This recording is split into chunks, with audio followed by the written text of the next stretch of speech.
नमस्कार विद्यार्थियों अपने अध्ययन कर रहे हैं उपमा अलंकार के बारे में। पिछले वीडियो में हमने उपमा अलंकार के भेदों को समझते हुए उसके कुछ उदाहरण समझे। इसी वीडियो में भी हम कुछ इसके उदाहरण स्पष्ट करेंगे। तो इसका उदाहरण है पहला, कर कमल सा कोमल है। तो आप इसमें यह देखिए कि कर का मतलब होता है हाथ। कमल, कमल किसका नाम है? फूल का नाम है। और कोमल, कोमल क्या है? गुण है। तो यहाँ पर हम हाथ की तुलना कर रहे हैं। किसके साथ कर रहे हैं?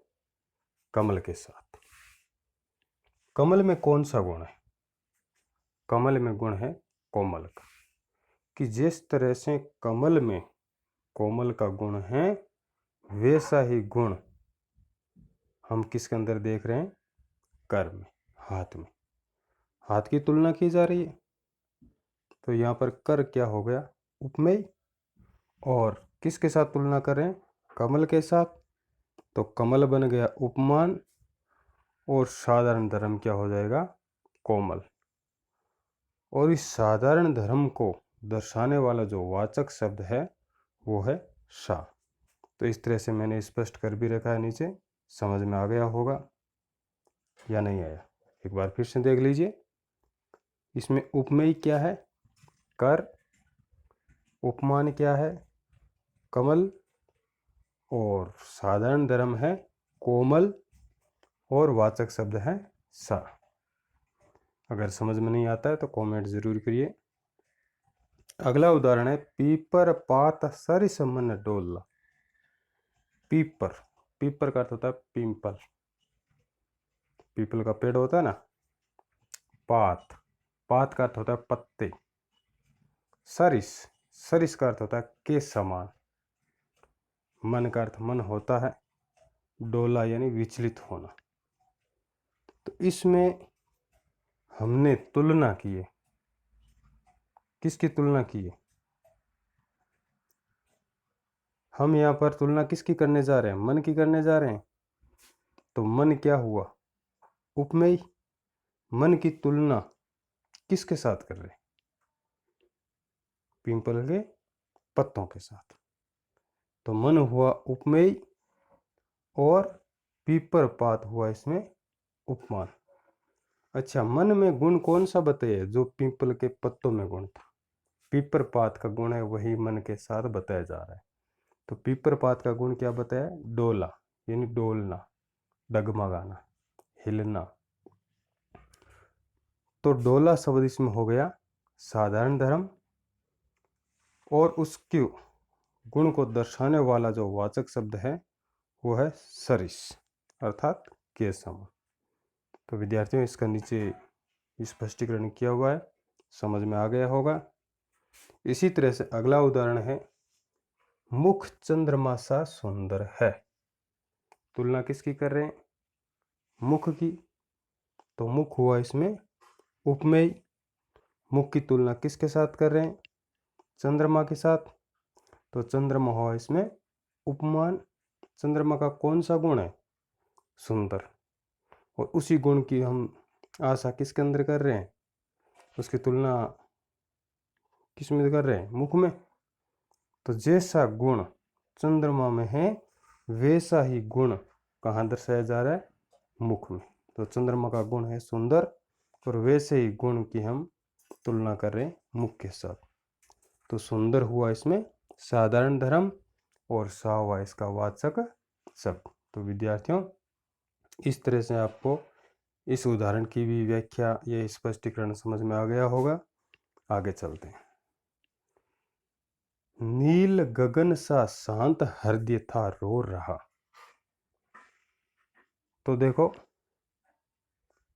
नील गगन, नीले गगन, सा के समान, शांत, शांत भाव, हृदय, हृदय का अर्थ हृदय होता है, रो रहा था।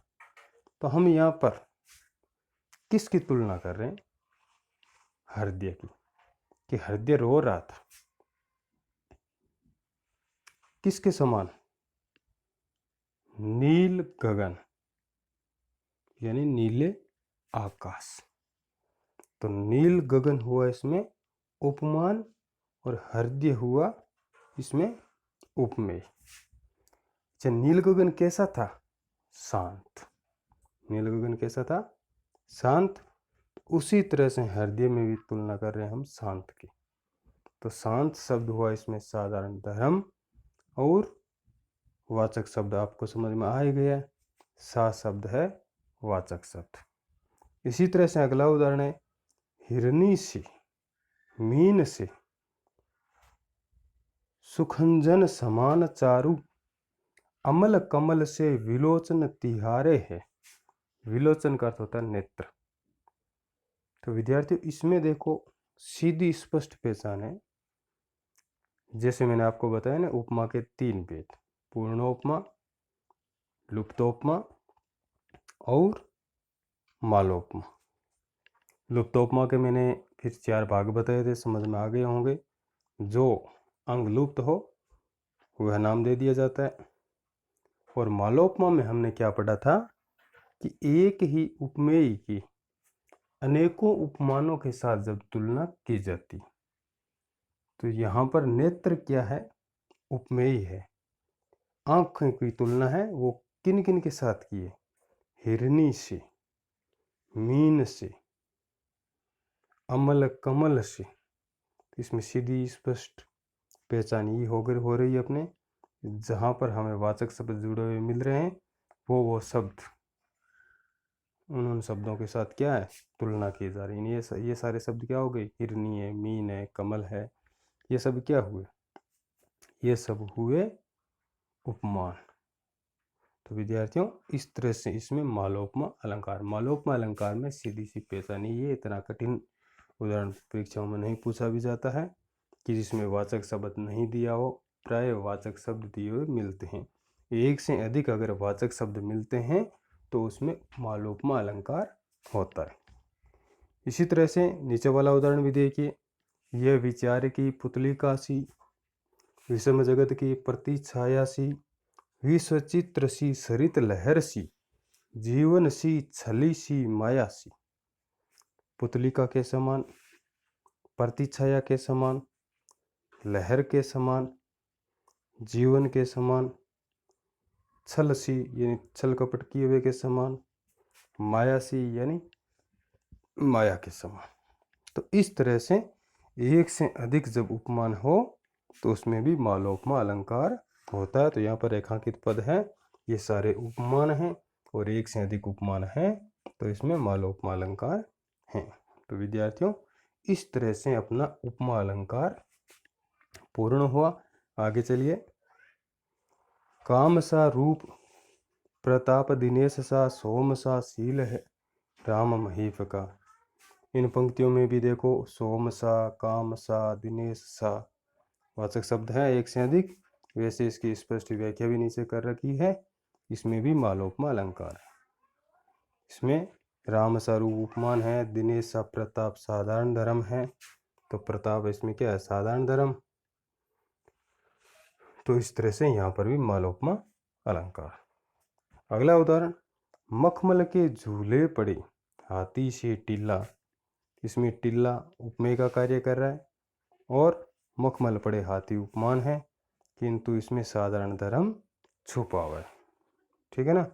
साधारण धर्म नहीं दिया हुआ है, वाचक शब्द जरूर आ गए लेकिन साधारण धर्म नहीं है। इसकी वजह से इसमें लुप्तोपमा अलंकार हैं। तो विद्यार्थियों, आगे मैंने और भी उदाहरण दिए हैं। इन उदाहरणों को आप ध्यान से पढ़िए, समझिए कि कौन से उदाहरण में पूर्णोपमा है, कौन से उदाहरण में लुप्तोपमा है। अगर लुप्तोपमा है तो उसका कौन सा अंग लुप्त है, और कौन से उदाहरण में मालोपमा अलंकार हैं। तो इस तरह से अपने उपमा अलंकार के अध्ययन इस वीडियो के साथ पूर्ण होता है। इसमें आप ध्यान से वीडियो को, इन उदाहरणों को समझिए और अपने पास अगर नोट करना चाहें तो आप स्क्रीनशॉट भी ले सकते हैं। इसी तरह से आगे भी उदाहरण मैंने दिए हैं, तो इसमें आपको पहचानना है वाचक शब्द कौन सा है। विशेष रूप से आपको यही पहचान करनी है वाचक शब्द कौन सा है, उपमान कौन सा है, उपमेय कौन सा है। अगर इनमें से कोई सा भी अंग अगर लुप्त है तो उसमें लुप्तोपमा है, या एक से अधिक अगर उपमान आपको मिलते हैं तो उसमें है मालोपमा। तो विद्यार्थियों, इस तरह से उपमा अलंकार का अध्ययन यहीं पूर्ण होता है। अगले अलंकार के साथ अगले वीडियो में मिलेंगे। तब तक के लिए नमस्कार, धन्यवाद।